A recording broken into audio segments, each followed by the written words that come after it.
Okay, hi there, everybody, and welcome. I'm just watching the sort of numbers tick over. So if you just hang on a sec while the last few people say tumble in. I think we're all used to this nowadays. I remember when the good old days of face-to-face conferences, when everybody would push and shove at the last minute when they opened the doors, and you could all rush in to to get the best seats. So that's kind of what we're doing. Just say a couple more seconds. All right.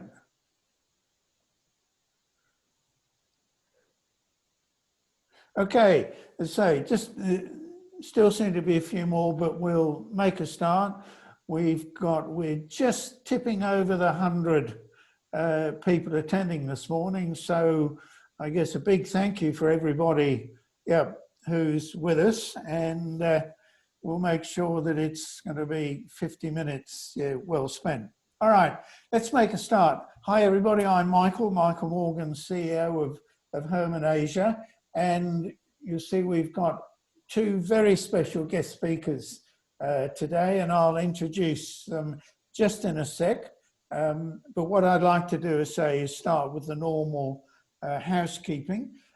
Make sure you're in the right place, by the way. Today, as you can see, is all about this wonderful book called In the Moment Coaching, and we'll be talking about, obviously, what's in the pages and where you can get this book in a sec.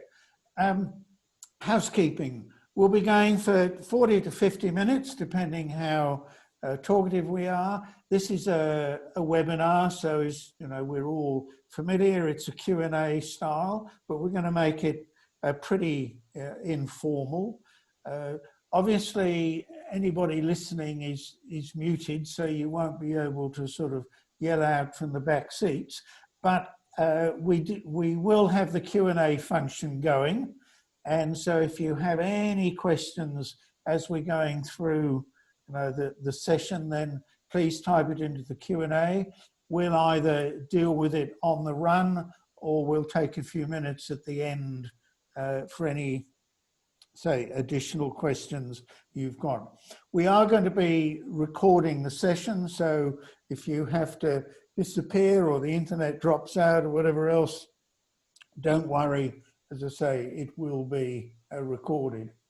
Now, what I'd like to do is start with a poll to say we've got way over 100 people, so it'll be interesting. Today, as we know, is all about in-the-moment coaching. And so I thought it'd be interesting to see how many coaches we've actually got. For instance, I probably myself do a bit of coaching, I'm not sure, but I actually never describe myself as a coach. I'm a presenter, I'm a facilitator, I'm a consultant, but that's how I would describe myself. So what I'd like to do is launch this poll, and hopefully you can see it, that it'll say, do you describe yourself as a coach? In other words, if you describe yourself as a facilitator, say no, but if you primarily describe yourself as a coach, then say yes, even if, say, you do end up coaching. So, whoa, it's looking, we're almost there, 85% in. Oh, swinging. This is a bit like the US election, isn't it? Is he going to win or not? What's going to happen? Okay, so we've got 45% you describe yourselves as primarily a coach. So that's terrific, welcome. And 56, I guess, like me, who describe ourselves as other things, but probably do, coach. All right. So I think you can now see, 44% yes, and 56% no. But as I say, we probably all, coach different people and even ourselves in different ways. All right, let's get I guess, to the main show. As I said, we've got two people today, Sangeeta and Jane. And, well, rather than me say any more, I'll actually give them a chance to introduce themselves and explain, I guess, why they are here. So, in no particular order, I know, Sangeeta, do you want to kick off? Yeah, And sure. just tell us a little bit about you and I guess whether you describe yourself as a coach. Yeah, thank you. And thank you very much, Michael, and welcome everybody to this session today. Delighted to have you here. So yeah, who am I? I work as an executive coach, facilitator. I'm a workplace mediator, and I work, a lot of the time with busy leaders. Prior to doing what I do now, I was an executive in the Commonwealth Government and led a coaching culture there. And what was really profound for me about that experience was that I saw the impact of coaching on a large scale, and that got recognized, by an ARI award. And that really inspired me then to, although I was already a coach then, it inspired me to do further learning in coaching, and I completed my Masters of Business Coaching. And and then that really, that my Masters was very much about helping time poor leaders, looking at the barriers that leaders face when they're trying to coach and what stops them from doing that. And that then inspired me in 2019 to work with Jane. And we completed writing our book, In the Moment, Coaching for Leaders, which really does address those barriers of both time and confidence. So would I describe myself as a coach? Yes, absolutely. It's my passion. It's what I love to do. It's something that I can see makes a huge difference. And when you know what to do, in the moment, it just makes such a big difference. So yeah, that's a bit about me. Okay, terrific. Thanks, Sangeeta. And Jane, yep. Thank you very much, Michael, and welcome everyone to this session. Certainly, I would definitely describe myself as a coach. That's what I've been doing for 18 years now. And I was so excited when I discovered coaching because I was on the career path searching for my thing. And some of you will be able to relate to that, finding what I really wanted to do, what was my calling, I guess, if you like. And like Sangeeta, I'm from Canberra, Australia, and I was working in the Prime Minister's Department on policy, important policy. It was very exciting, a very exciting time, and, was fine at that. But it was really, when I discovered coaching, I thought that is exactly what I want to do. I was so excited. And so my journey for the last 20 years has been coaching, executive coaching and career coaching. And it's just been such an exciting journey, and I love it. And it really, as Sangeeta said, it really does make a difference. I just think coaching in the moment, the whole coaching mindset can change lives, and I've seen it many, many times. Okay, all right. Thanks, Jane. And you've just, I guess, hit on the main thing about today, and that's in the moment coaching, because as our poll shows, we've got a lot of coaches listening in, and there are a lot of coaches out there. But you've taken, I guess, a slightly different twist and added in the moment coaching. So tell me about in the moment, and is it different to any other moment? Yes, it is. Obviously, a moment is a moment. And really what we wanted to capture there, and Sangeeta will certainly add to this, really what we really wanted to capture there is it's about a coaching mindset, and it's about being curious, it's about asking, it's about thinking about how you can build leaders through using and having a coaching mindset. And you can coach very quickly, because it doesn't involve sitting down with a client as in our traditional coaching sessions for an hour and having a coaching session. What we wanted to do was actually really give leaders in organizations the skills and techniques to be able to use the coaching, coaching techniques and tools in the moment, whether it's going to a meeting with a staff member, whether it's just a quick conversation. And it's really about a coaching mindset. We talk about that in the book, and you can have that in the moment and you can actually make a difference. It's about the power of the questions that you ask and the power of really listening. Okay. And Sangeeta, anything to add to that? Yeah, absolutely. So earlier in the introduction, I referred to some of the barriers around, why people, although they get trained in coaching, as leaders, they don't necessarily apply it. Back in the workplace, they'll go back to just their default, what they're comfortable with. And some of the key reasons for that are time and confidence. Now, the research on coachable moments from which we draw on, relates to the fact that there are many unexpected, just situations that arise in the workplace every day. And leaders are very good at actually planning for coaching sessions, but there's a greater hesitation, as shown in the evidence-based literature, to draw on coaching for those unexpected situations. That's when people tend to, revert back to their default modalities. So what we're trying to do is actually help leaders with not only the context and the why, but also then the strategies to be able to do that quickly and effectively, so that they can overcome those barriers of, both of confidence, because then they can plan for the unplanned, but also time, because it doesn't have to be onerous, as Jane was mentioning. Okay, just let me, so what I'd like to do is share my screen,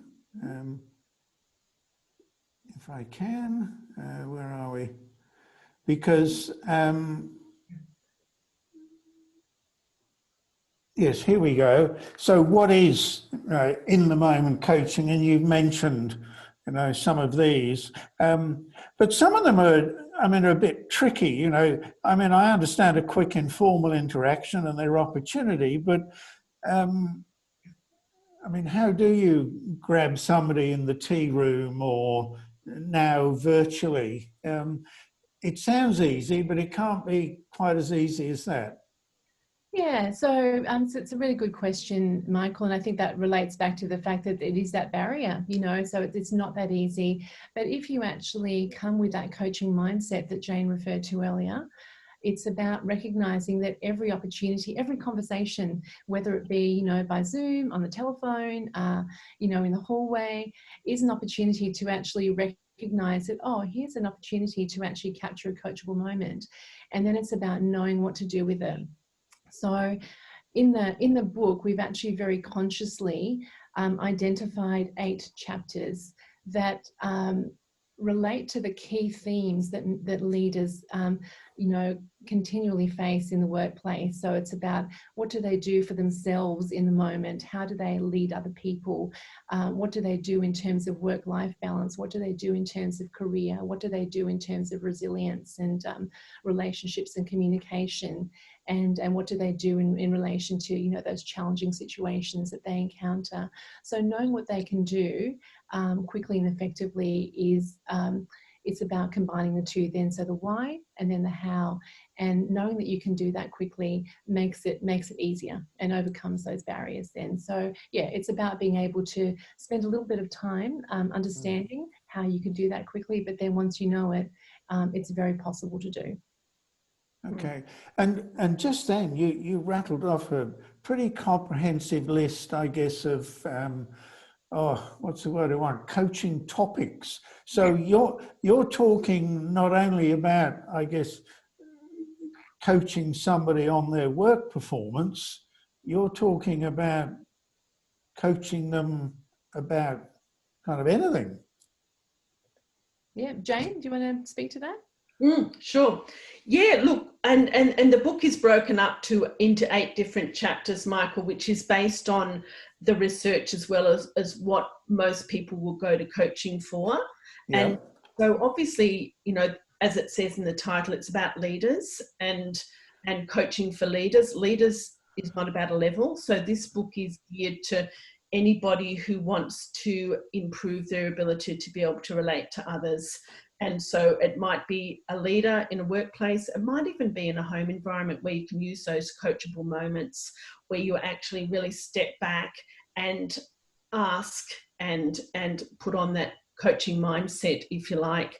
So your question, Michael, was, well, this doesn't look very easy. How do you do that? And I think those percentage of you on the call today, on the webinar today, who are coaches, know that coaching is not rocket science. It's really very simple concepts, but we are in habits in the way that we lead in the workplace, and there's a really crucial lack of leadership in many organisations. And we're in habits in terms of the way that we communicate as well. And we think we need to know all the answers. We think we need to tell people what to do because we're the leader. And so this book has a lot of evidence base and material around the benefits, the huge benefits of actually having a coaching approach as a leader, or just generally in really being able to transform workplace cultures. And it's not easy, but changing habits is not easy. But certainly it's really possible if there's a strong desire and to be the best in terms of leadership.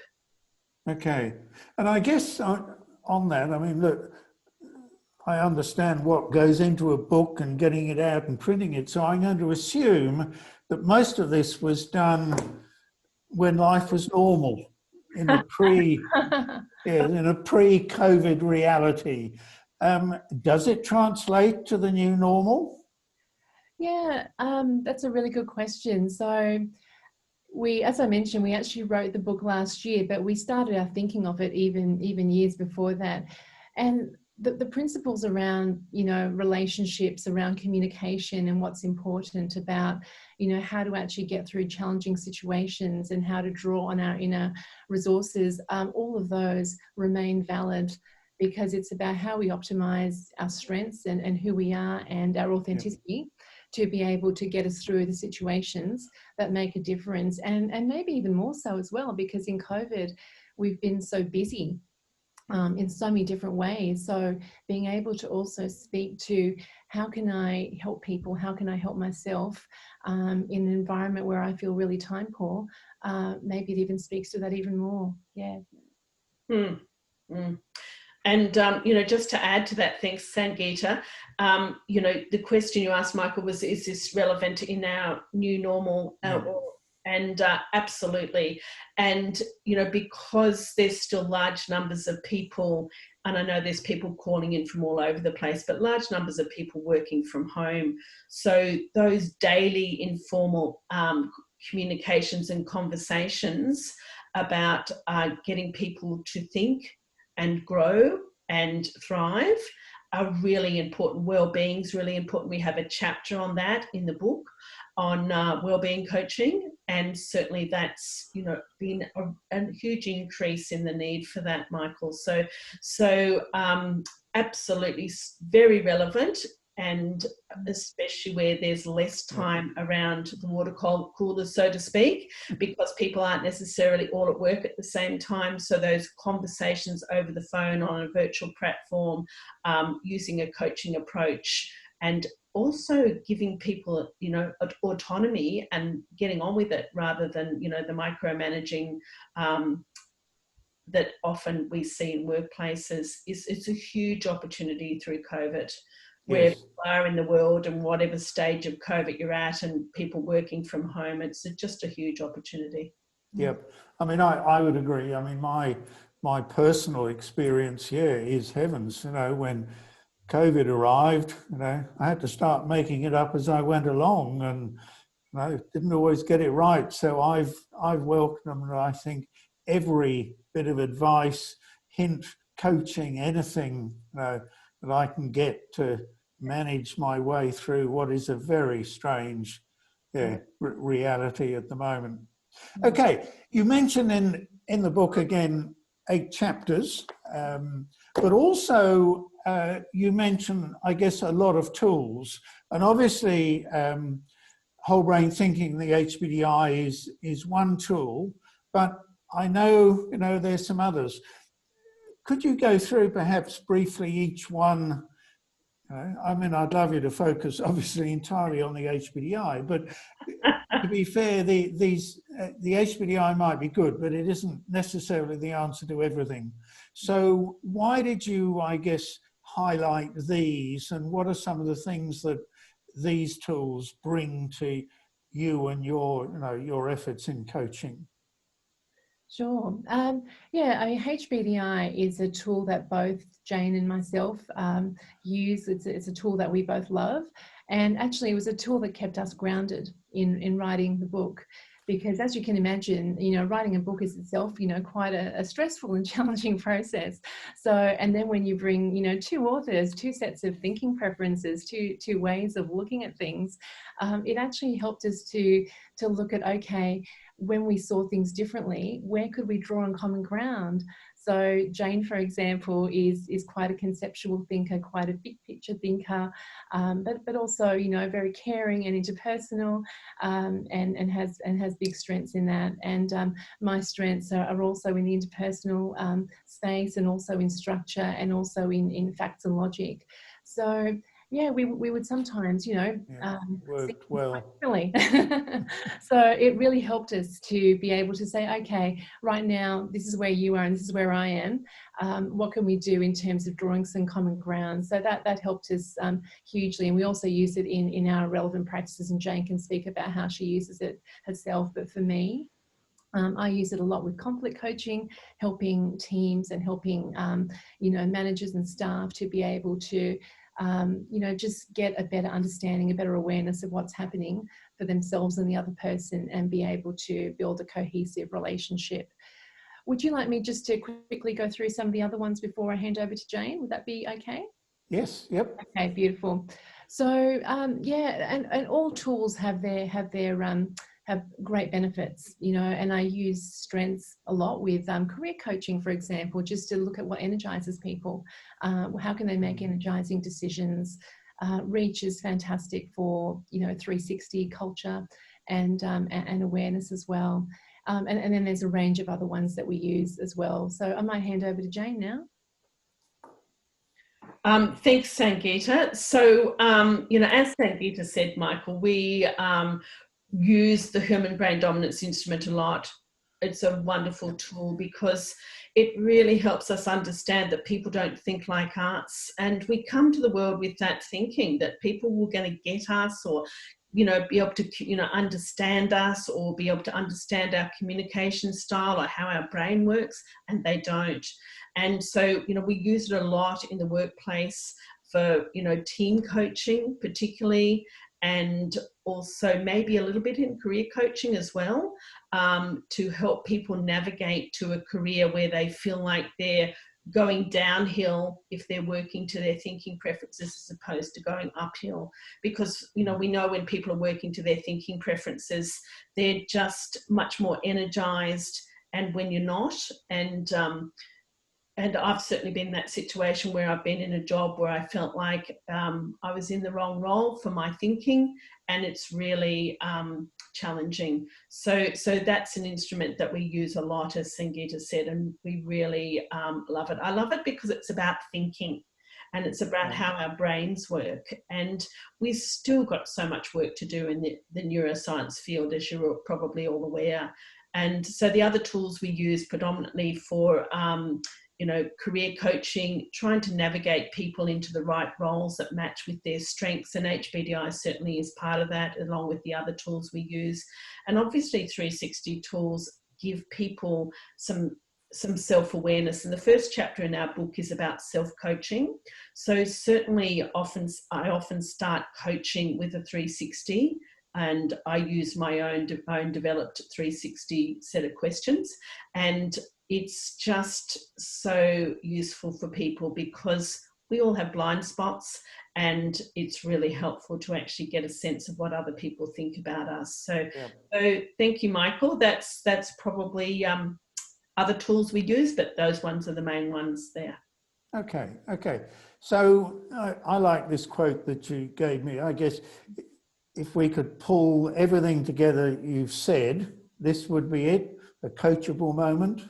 Yeah, absolutely. It's, it is a piece of literature that relates to, why, as I spoke to earlier, why managers and leaders don't draw on coaching often enough. When managers and leaders do draw on coaching in the workplace, they experience those benefits that coaching has been shown to bring around engagement, around well-being, around performance, around productivity. But what stops people from doing it is particularly in those unplanned and unexpected situations, they'll just go back to default. So if we can actually be quite mindful of what to do, we're going to be able to get, oh, I think we might have frozen there, did we, Michael?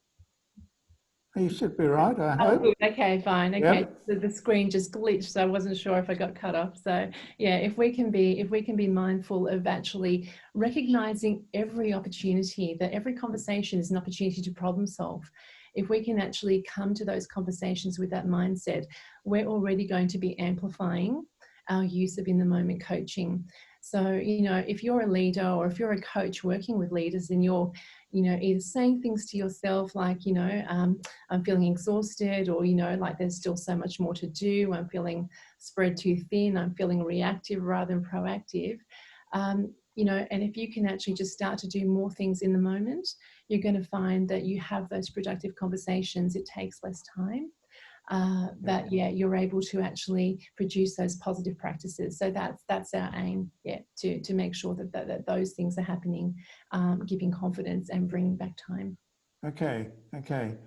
And I guess a couple of things. You've both mentioned that obviously not only is HBDI at the top of your list, but you actually, I guess, used the HBDI profiles and the understanding that gave you when you were writing the book. But I believe you actually did more than that.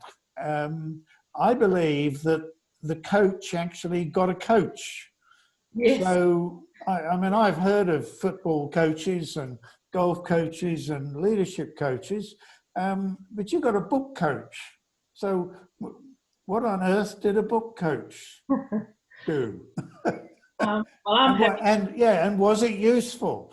Yeah, I'm happy to step in there. And yes, look, you know, as Sangeeta's already said, we spent quite a few years before we really got to the major writing of the book. We had started another type of book, which was really nothing like what we got in the end. And it was much less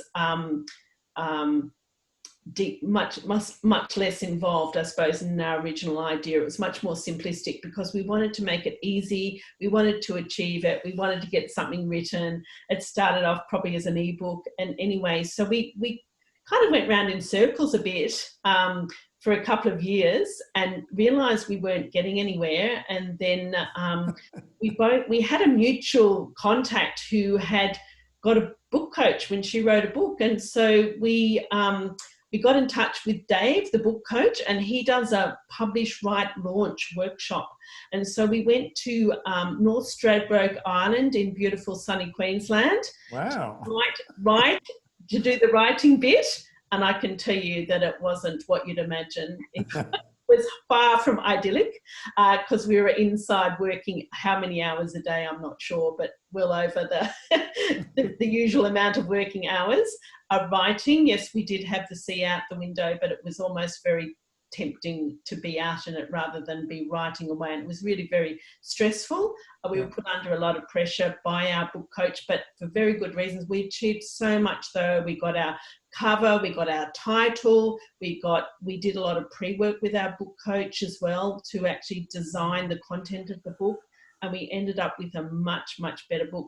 Now, we had to do that was mid last year, and then we launched the ebook in November. And he really was instrumental in helping us publish. He knew how, you had all the contacts. He was really good on the launch side of things as well. So, as those coaches out there know, you can get where you want to go without a coach, but things happen so much quicker with a coach. And certainly navigating our two different thinking preferences, and actually what we ended up with was just absolutely invaluable having a book coach. Okay. Yeah, that's it. Focus, clarity, and tangible outcomes. That's what we got at the end of it. We actually got a tangible outcome through it. Yeah. And, you know, and just as Jane was talking about with our thinking preferences, so, you know, as I mentioned, I'm quite structured and interpersonal, and Jane's quite conceptual. So being able to have a book coach, someone independent, to actually help to harness that was huge, because it just helped us to optimize our strengths and work through, you know, the bits that felt frustrating and challenging. Yeah. Okay.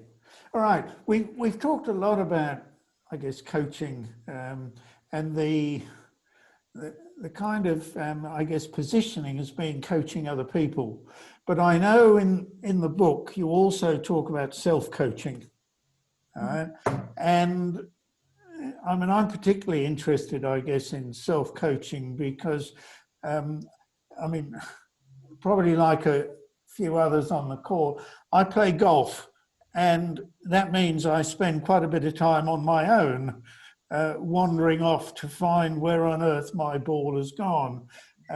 So there's there's nobody else around to coach me. So it's, you know, it's all up to me. So and I guess I know when we were talking last time, Jane, you got very excited when you said, "Oh yes, you know, the inner game and Timothy Galway." So I've been digging up in my bookshelves. And I'm sure some of you know about this, The Inner Game of Golf by Timothy Galway, you know, designed to help me in those moments when I'm alone in the trees. He also wrote The Inner Game of Skiing, you know, when you're coming down the slopes. There's another one I've been reading a lot about. Yes, this is The Fairway Within. Also about the inner game. And of course the last one, Deepak Chopra. Now I didn't know that he knew much about golf, but apparently golf and enlightenment go kind of hand in hand. My question, I guess, to both of you is, I do buy into, I guess, self-coaching. I've tried it. So do you have a different take on it? Do you have a bit of magic? Do you have something that will help me when I'm alone in the trees? Look, I think self-coaching is an ongoing thing. And look, I've played golf, Michael, but clearly not as passionately and as extensively as you have. And I'm a skier, so certainly, and a tennis player. So there's the Inner Game of Tennis as well by Timothy Galway. Yes. But certainly the inner game is really what coaching is all about. We know that Sir John Whitmore actually worked with Timothy Galway, and, you know, he was doing, you know, really brought coaching into organisations. So he thought, well, if you can coach and do the inner game on sport, what about the inner game of working in the workplace? And so can it help you? Look, according to the research of Timothy Galway and Sir John Whitmore, absolutely. And, you know, it's really working out what that inner voice is saying. How do you actually develop a coaching positive mindset? And, you know, those books are really instrumental in actually getting you to focus on the inner game, and whether it's in sport, whether it's in your career, whether it's in your leadership. So definitely, I think, you know, Michael, as a golfer and someone who's obviously passionate about golf, that when you are feeling really positive and inspired and really focused on your inner game, your golf game, I would imagine, is much improved. Well, certainly slightly improved, yes. No, I do understand what you're saying about clarity, you know, and focus and self-belief and so forth. Yeah. Sangeeta, you in the inner game? Yeah, absolutely. So just, you know, absolutely agree with what Jane has just shared there. And, you know, when we self-coach, it's about, and when we have a coach, it's about that excellence, and it's about that accountability. That's what a sports coach does. And that's what a coach in, you know, in our life and in our work does as well. It helps us to be that leader, to be that person that we actually want to be. And you referred to the first chapter of the book on self-coaching. And the reason we thought that was very important is because leaders don't always have, you know, somebody handy at the time to be able to, you know, have a sounding board with. So having the skills for reflective practice is critical to, you know, effective leadership. So we wanted to be able to help leaders think about how they can help themselves in those moments. And we've got lots of tools and strategies in that chapter that, you know, relate to things like, you know, what are the things that move people to, you know, away from threat and towards reward? How can you actually help people with questions? How do you help with self-talk? You know, how do you help be the best version of yourself? So what do you need to bring to that? So it's these things when you can actually capture that in yourself in the moment, but also lead others in the moment where you can make that difference. So that's why it was important to include. Okay. All right. Lovely. All right. Let's try and, I guess, pull it all together. And I'm just looking at my screen, and I guess the current moment is Tuesday, December the 8th, and it's about 11:37. So in the moment, I guess for me and probably for so many of us, we're rapidly leaving the year 2020, which will, I think most of us would like to forget, but we probably never will be able to. And we're heading into 2021, you know, and even with some of the borders open and all sorts of things, I'm not sure any of us really know what's going to happen and what this thing is called the new normal.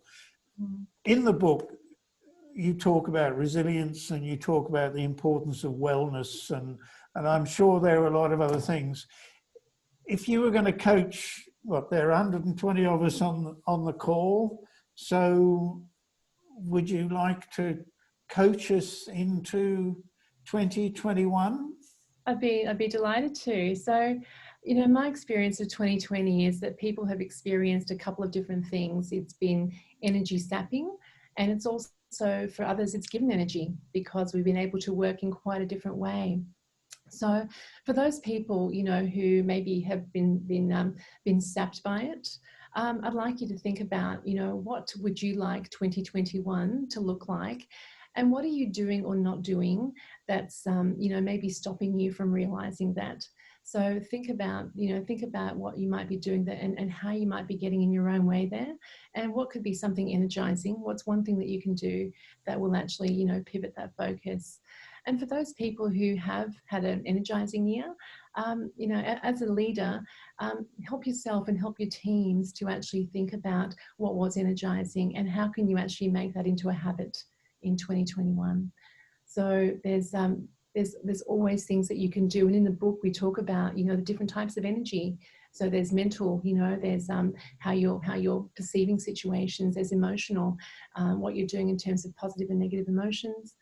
There's spiritual, what's putting you into flow, and there's physical things like, you know, sleep, you know, water, diet, etc. So what are you doing in, you know, in each of those domains to actually give you energy? So pick something and make that happen, and identify maybe what you're also doing to get in the way of yourself. Okay. Thanks, Sangeeta. Look, I'm a really great believer in self-reflection, and I guess, you know, at end of a year and beginning of a new year is a great opportunity to actually reflect what worked well this year, what didn't work well, what do I need to do more of next year.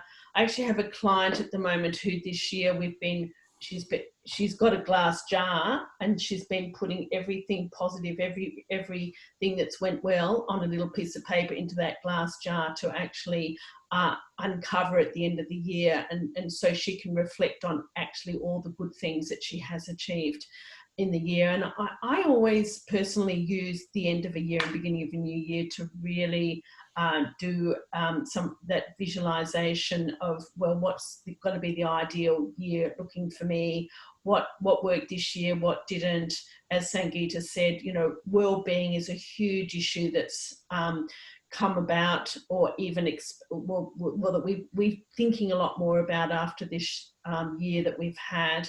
And, you know, it certainly started off in Australia with really horrific bushfires, and I was caught up in that. We lost the family beach house of 54 years in those fires. It was a really scary time. And so the years unfolded with a lot of challenges, but we learn a lot through that. And certainly I'm a great believer in even that daily practice, Michael, of what can I do tomorrow to be better than today? What did I do today that was better than yesterday? And that really reflective practice for all of us, whether it's well-being, whether it's leadership, whether it's career direction, or whether it's, you know, relationships. Yes. So I was just pausing, yes, thinking about that question. Yes, you know, what can I do? Yeah, it's. I don't want to overdo the golf analogy, but bunkers are a very important part of golf. You get in a bunker, and it's a well-known saying when somebody says, you know, after you've been hacking in a bunker and making a lot of mess, the question always is, how should you leave the bunker? And the answer is, better than you found it. Yeah. And I think, yeah, that's like last year and this year, and what you're saying, yeah, for each and every day is, yeah, what can you do, yeah, to make tomorrow just that little bit, better. All right, I'm going to try and say share. Hopefully, will you let me share my screen one more time? Yeah. Only because somewhere here. Oh yes, these were just, I guess, to summarise, weren't they? When we probably talked about these, all the occasions in which you can, I guess, be in the moment. And when I asked you that, you know, coaching in the moment, coaching is a lot more than just focusing on somebody's performance.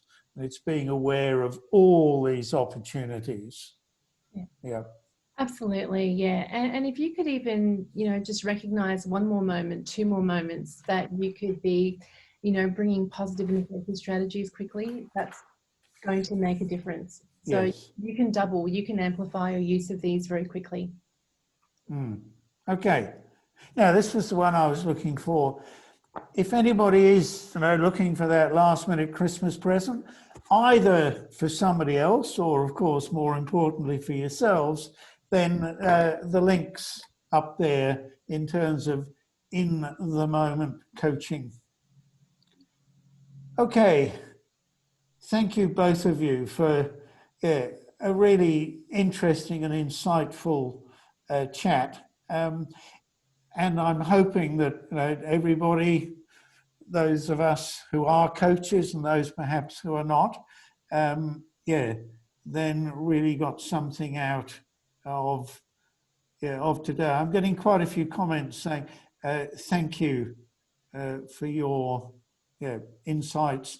And again, a couple of people asking, we will be sending out a link in terms of the recording.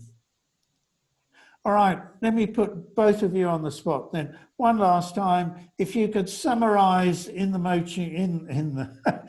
moment coaching in kind of 5 words or less, what would it be? 5 words or less. Okay. So I think in 5 words or less, it's about productivity, it's about well-being, it's about mindset, it's about best version. That's 2 words, but that's 5 altogether. That's perfect. Okay, lovely. Thanks, Sangeetha. And Jane. Okay, it's there, sitting there on that slide that Michael's very kindly put up. Quick and effective strategies. So there's 3 words: inspire, connect, and excel. So really, that's, you know, leading, inspiring, connecting, excelling. Lots of strategies and tools, stories as well. We've both worked for many years as coaches, so there would be 30+ years of coaching experience in this book, and we share many stories as well for those of you who like stories. So more than 5 words, sorry, but no, I only counted 5. That's perfect. Okay, Thank And you once can again. I just say too, Yeah. please, if anyone has any questions for Jane and myself, our contact details are in the book. Please feel free to reach out to us. We're committed to, you know, helping people and helping leaders to make this world a better place. So please reach out to us for questions. We'd love to connect. Terrific. You can reach Okay. out on LinkedIn too. Yep. All right. And to say thank you everybody for listening in, and I guess may everybody have a day that is made up of inspirational moments. So thanks everybody, and yep, see you next time. Thank Bye, you. everyone. Thank you, Michael. Bye. Bye. Thank you.